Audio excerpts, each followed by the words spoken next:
أنا العبد الذي كسب الذنوب وصدته الأماني أن يتوب.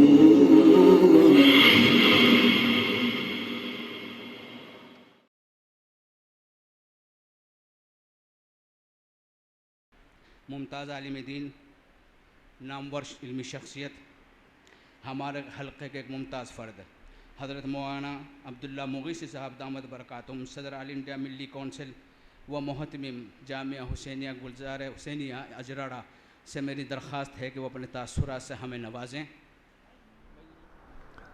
بسم اللہ الرحمن الرحیم. کچھ تو عمر کا تقاضا اور کچھ میں نے یہ بھی ضروری سمجھا کہ اپنے سابقہ اکابر اور بزرگ بیٹھ کر کچھ کہہ گئے، میں نے سوچا یہ بھی بزرگان سنت ہے، اسے ادا کر لو. اس لیے میں معذرت کے ساتھ آپ حضرات سے آج یہ سیمینار تیسرا ہے جو میں نے اپنی زندگی میں اس خاندان سے متعلق برتا بھی ہے، دیکھا بھی ہے، اس میں شریک بھی رہا ہوں، کام بھی کیا. دلی میں کافی زمانے پہلے حجت الاسلام مولانا قاسم نانوتوی پر ایک سیمینار منعقد ہوا تھا. غالباً مولانا تقی عثمانی بھی آئے تھے، مولانا نہیں آ سکے تھے، غالباً میں نے اسی لیے کہا. مولانا خالد سیف اللہ صاحب تھے. بہرحال وہ اپنی نوعیت کے اعتبار سے پوری ملت کے لیے اور مسلمانوں کے لیے بہت مفید ثابت ہوا تھا اور اس سے رہنمائی ملی، جس سے مختلف شخصیات، اکابر اور بزرگوں پر سیمینار منعقد کرنے کا ایک جذبہ پیدا ملک کے اندر ہوا. مختلف مقامات پر لوگوں نے سیمینار منعقد کیے.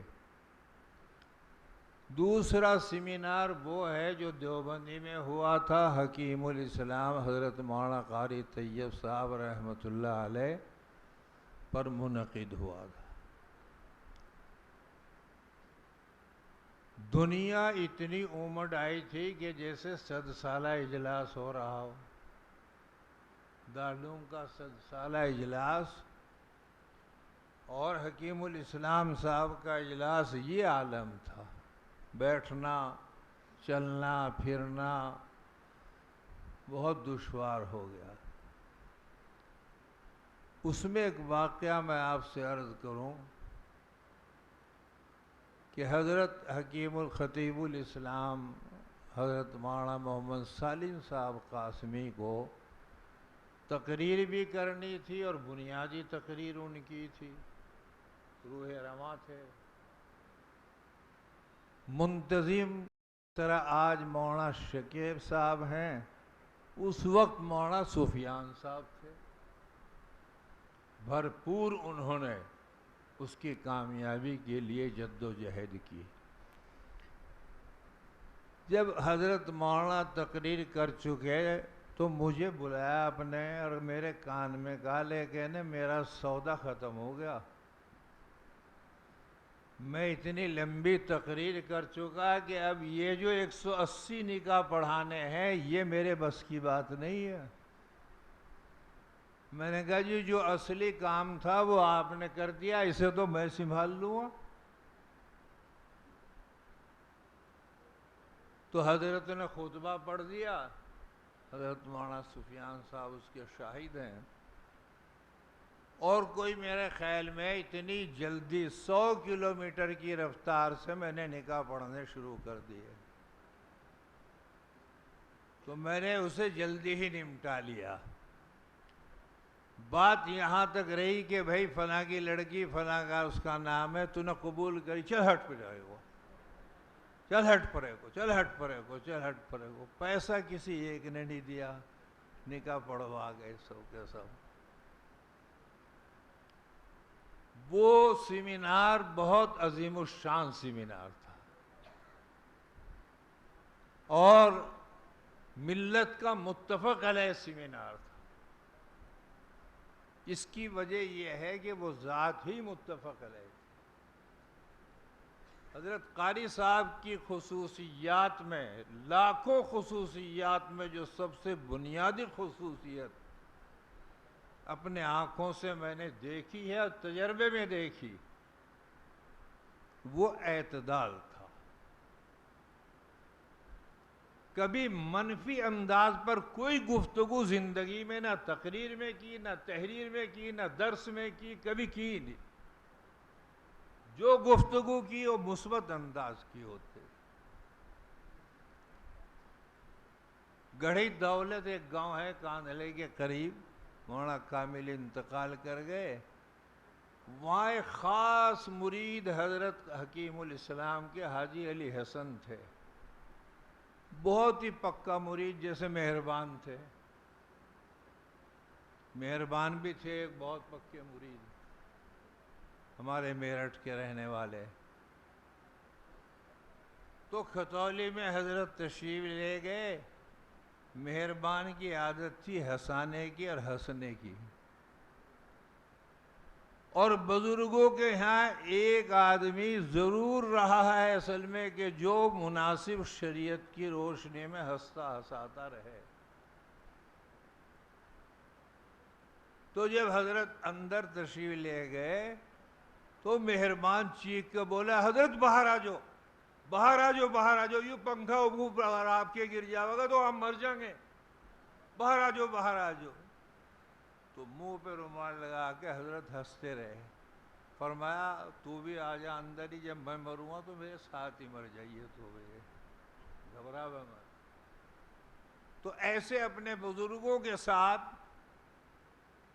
ایک دو آدمی ہمیشہ رہا ہے.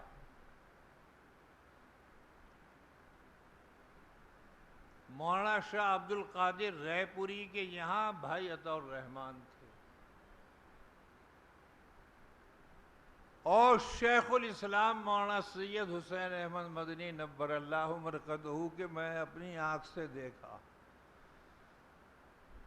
وہ ایسے ہی تھے، کپڑے پھاڑ لیے اور کہہ دیا کہ جی بھائی اسد نے کپڑے پھاڑ دیے، فلاں نے پھاڑ دیے. ارے مکار رہنے دے، تجھے میرا جوڑا لینا ہے اور کچھ بھی نہیں. یہ ہمارے اکابر کی شفقت، محبت، دلجوئی، پیار، محبت، یہ ہمیشہ رہا ہے.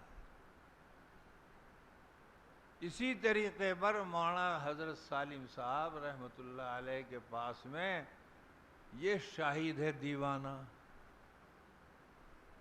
24 گھنٹے ساتھ رہنا اور مزاج کو پہچاننا اور مزاج کے مطابق خدمت کرنا. تو حاجی بدر الدین حضرت شیخ الاسلام کے ساتھ اتفاق سے گلوٹھی کے مدرسے کا جلسہ تھا.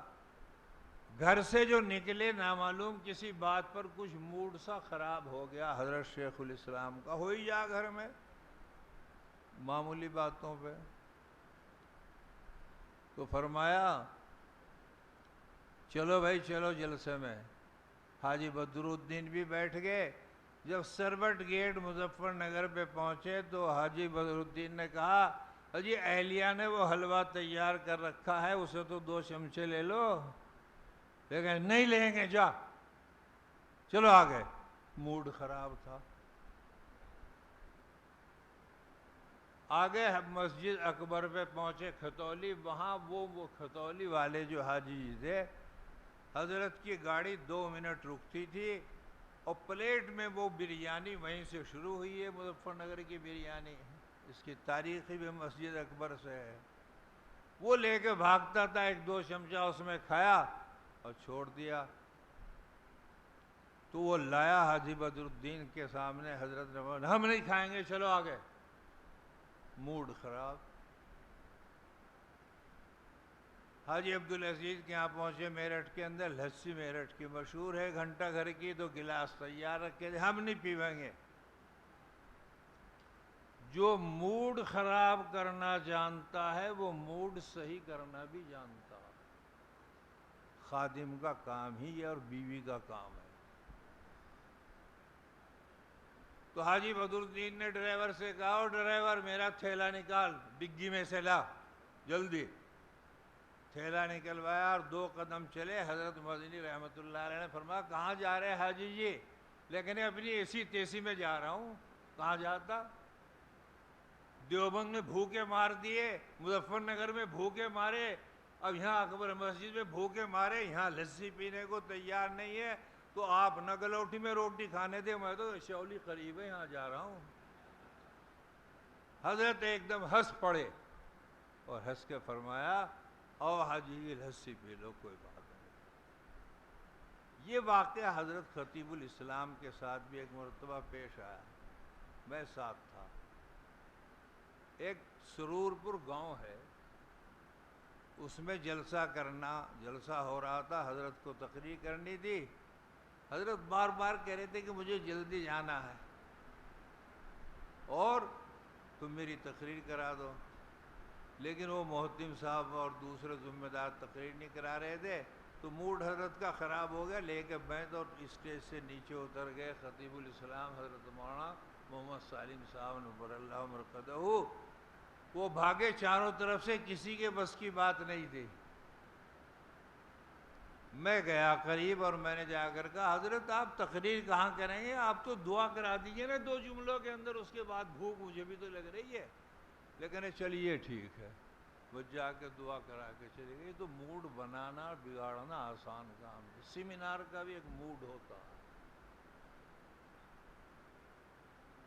آج اس سیمینار کا جو حضرت خطیب الاسلام نور اللہ مرقدہ کی ذات پر اس کا موڈ بنا ہوا ہے. یہ اکابر, یہ علماء, یہ صلحاء, یہ بزرگ, یہ اولیاء اللہ, یہ دارالعلوم, یہ حیدرآباد, موڈ بنا ہے تو یہ سب کے سب موجود ہیں. ہمارے نیتا جی موجود ہیں, پرانے دوست یوسف صاحب یہاں بیٹھے, عمران بیٹھے ہیں. ان کی ہماری بہت پرانی دوستی. بہرحال میں مختصر کر رہا ہوں بات کو کہ یہ تیسرا سیمینار ہے جو آج خطیب الاسلام پر میں اس خاندان کا غلام ہونے کے ناطے سے, خادم ہونے کے ناطے سے تیسرے میں شریک ہو رہا ہوں. میں نے ہزاروں خوبیاں مولانا سالم صاحب میں دیکھی. 62 سال کا ساتھ رہا میرا, حضر کا, سفر کا, درس و تدریس کا. شرح وقایع کے میرے استاد بھی تھے. لیکن اتنی خوبیاں نہ بیان کی جا سکتی ہیں نہ وقت ہے. 4 چیزیں میں نے ان کی زندگی میں بڑی پیاری پائی, بس وہ عرض کروں اور ختم کروں.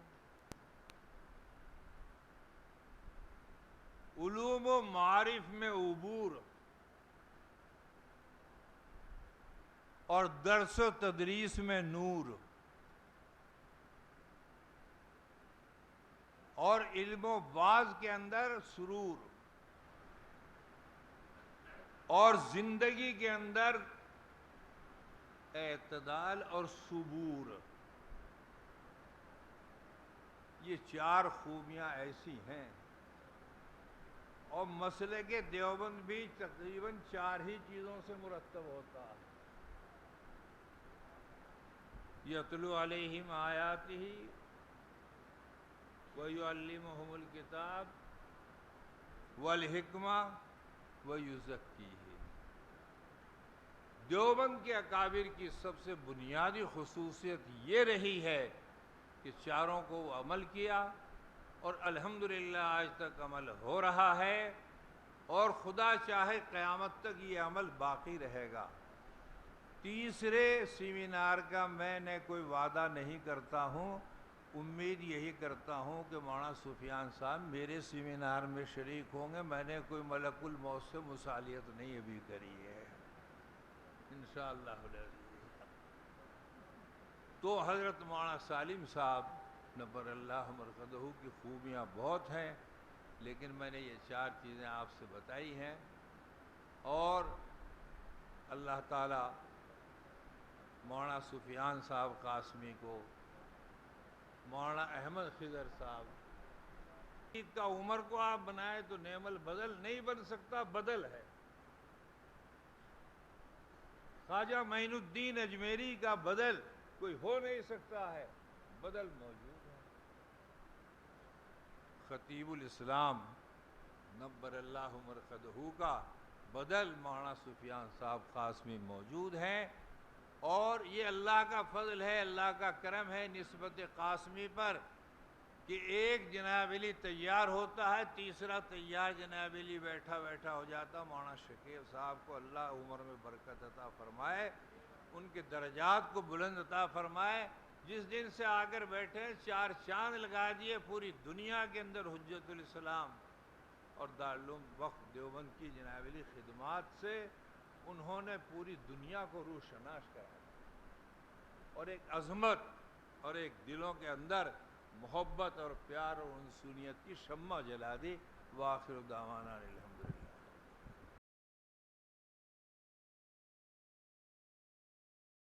أنا العبد الذي كسبه